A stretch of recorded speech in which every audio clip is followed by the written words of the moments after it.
अस्सलाम वालेकुम। आज की क्लास में आप सीखेंगे कि किस तरह से उर्दू या अरबिक के टेक्स्ट को आप किसी वीडियो एडिटिंग सॉफ्टवेयर में कैसे लिख सकते हैं, या अगर वहाँ पर लिखने की अवेलेबिलिटी नहीं मौजूद तो आप उसको कैसे वहाँ पर इंपोर्ट करके लेके जा सकते हैं।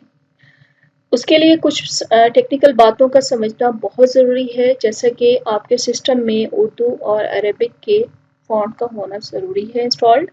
और दूसरी चीज़ के कुछ सॉफ्टवेयर ऐसे होते हैं जो कि उर्दू और अरबिक के टेक्स्ट को डायरेक्ट नहीं लिखते, और उसकी रीज़न ये होती है कि वहाँ पर उन टेक्स्ट को सपोर्ट करने के फ़ॉन्ट्स मौजूद नहीं होते।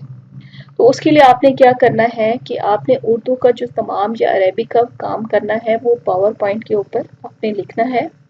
और वो कैसे लिखते हैं इस हवाले से मैंने एक डिटेल वीडियो बनाई हुई है, जिसका मैं डिस्क्रिप्शन बॉक्स में लिंक दे दूँगी। आप वहाँ से पहले वो देखिए, फिर उसके बाद आप उसको सीख सकेंगे कि कैसे आप यहाँ पर उसको लेके आ सकते हैं। तो इस वक्त मैं जो सॉफ्टवेयर यूज़ कर रही हूँ वो है फिल्मोरा 9। और यहाँ पर हम अपनी क्लास को शुरू करते हैं कि कैसे हम यहाँ पर उर्दू और अरेबिक टेक्स्ट को लेके आ सकते हैं। अब वो उर्दू और अरेबिक टेक्स्ट आप किसी वीडियो के ऊपर भी लिख सकते हैं, आप किसी पिक्चर के ऊपर भी लिख सकते हैं। तो आप कैसे लिखेंगे, आइए क्लास को शुरू करते हैं। अब यहाँ पर मैं एक पिक्चर भी इंपोर्ट कर रही हूँ और एक वीडियो भी। अब यहाँ पर मैं एक वीडियो इंपोर्ट कर रही हूँ, और ये मैं वीडियो को ड्रैग एंड ड्रॉप कर रही हूँ यहाँ पर अपने प्रोजेक्ट में, और उसके बाद मैं एक पिक्चर को भी लेके आती हूँ। चलें जी, मैं इस पिक्चर को लेके आ रही हूँ और यहाँ पे आप इसको ड्रॉप कीजिए। अच्छा जी, अब हम इस में से पिक्चर को सबसे पहले लेके आते हैं अपने प्रोजेक्ट में। अब यहाँ पे वीडियो के इस ऑप्शन में ऐड कर दीजिए। अब देखें ये पिक्चर आपकी टाइमलाइन में इंसर्ट हो गई है। उसके बाद अब आपने पावर पॉइंट के ऊपर जाना है, और जो भी आपने टेक्स्ट लिखना है, फॉर एग्जांपल मैं यही तमाम मटेरियल वहाँ पे लेके जाना चाहती हूँ, तो मैं कैसे करूँगी। अच्छा, यहाँ पर भी एक टेक्निकल बात ये है कि आपने जो भी चेंजेस करनी है, फ़ॉन्ट का कलर, फ़ॉन्ट का साइज़, या आपने उसके अलाइनमेंट सेट करनी है कि वो कितने अलाइनमेंट्स पे रहे, तो वो सारी चीज़ें आपने पावर पॉइंट में ही चेंज करनी है। आप वहाँ पे पीएनजी फाइल को चेंज नहीं कर सकते। तो अब यहाँ पर ही आपने इसको राइट क्लिक करना है, सेव एज पिक्चर करना है, और यहाँ पर आपने पिक्चर का नाम देना है। अब मैं ट्रान आयत लिख रही हूँ, और साथ में सेव एज टाइप आपने इसका ख्याल रखना है कि पीएनजी फाइल ही होनी चाहिए फॉर्मेट में। सेव कीजिए। उसके बाद मैं साथ ही इसको भी सेव कर देती हूँ। राइट क्लिक कीजिए, सेव एज पिक्चर पे क्लिक कीजिए, और यहाँ पे आयत 1 कर देती हूँ, और same save as type PNG. Okay. अच्छा जी, ये लिखने के बाद अब मैं पिक्चर में आती हूँ। यहाँ पे मैं इन दो चीज़ों को, जब मैंने सेलेक्ट करना है तो मैं कंट्रोल को प्रेस करूँगी और दो चीज़ों को लेके आऊँगी, और इसको ड्रैग करूँगी और यहाँ पे ड्रॉप कर दूँगी। अच्छा जी, अब हम कुरानी आयात को सबसे पहले लेके जाते हैं, तो हमें इसके अपर लेयर पे इसको रखना है इस तरह से।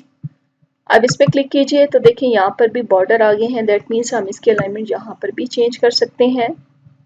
तो ये देखिए, ये सेंटर का अलाइनमेंट भी दे रहा है कि यहाँ पर आप सेंटर में लिख सकते हैं। उसके बाद अब मैं नेक्स्ट आयत को लेके आना है, तो मैं आयत को थोड़ी देर के बाद लेके आना चाह रही हूँ, तो मैं थोड़े से सेकंड्स के बाद इसको यहाँ पे रख रही हूँ। तो ये देखिए यहाँ पर इस तरह से ये इतने ही उस पे पोर्शन पे आए। ठीक है, अब देखिए ये अलाइनमेंट बहुत बड़ी हो रही है, तो हम इसको सेम उसी पे क्लिक करेंगे, और इसको आप अपने प्रोजेक्ट के मुताबिक एडजस्ट कीजिए इस तरह से। ठीक है, अब वो अलाइनमेंट बता रहे हैं कि ये बिल्कुल सेंटर में है। तो देखिए ये इस तरह से कुरानी आयत आ गई। आप इसको मज़ीद छोटा कर दीजिए, और इसको आप बॉर्डर के ज़रिए सिलेक्शन के बाद आप इसको मूव कर सकते हैं, और उसके बाद आप इसको यहाँ पर लेके आइए थोड़ा सा ऊपर, और नीचे आप तर्जमा भी लिख सकते हैं, या फिर आपने अगर कोई कुरान का हवाला देना है कि कौन सी सूरत की कौन सी आयत है, तो वो भी आप यहाँ पे मेंशन कर सकते हैं। तो अब उसके बाद आप इसको रेंडर कर लीजिए। तो अब देखते हैं हम अपनी कि कैसे ये आती है। अब देखिए कुरानी आयत, जैसे ही हमारी पिक्चर शुरू होगी प्रोजेक्ट की, तो ये कुरानी आयत लिखी आ जाएगी। तो हम इसको थोड़ा सा डिले पे करके जाते हैं। तो हमने इस बॉक्स में ये देखें, ये एरो का निशान है, तो हमने इसको छोटा कर देना है और इसको थोड़ा सा मूव कर देना है। तो अब हम इसको दोबारा रेंडर करते हैं और फुल स्क्रीन करते हैं और उसके बाद हम इसको प्ले कर देते हैं। ये देखिए इस तरह से ये आपकी कुरानी आयत और अरेबिक उर्दू टेक्स्ट दोनों आ चुके हैं यहाँ पे। उसके बाद आपकी कोई पिक्चर है, आप वहाँ पे नाम देना चाह रहे हैं तो आपने पिक्चर को सिलेक्ट करना है। अब जैसे ही आप कोई वीडियो को यहाँ पे इंसर्ट करेंगे तो वो आपसे पूछ रहा है कि इसकी रेजोल्यूशन प्रोजेक्ट सेटिंग की क्या होनी चाहिए। आप इसको 1920 बाय 1080 ही रखिए, ठीक है। अब आप सेम अपना नाम रखना चाह रहे हैं या मैं इसी टेक्स्ट को यहाँ पर लेके आना चाह रही हूँ, तो आप ये देखें यहाँ पर भी लेके आ सकते हैं। इसको ड्रैग कीजिए और यहाँ पर ड्रॉप कर दीजिए।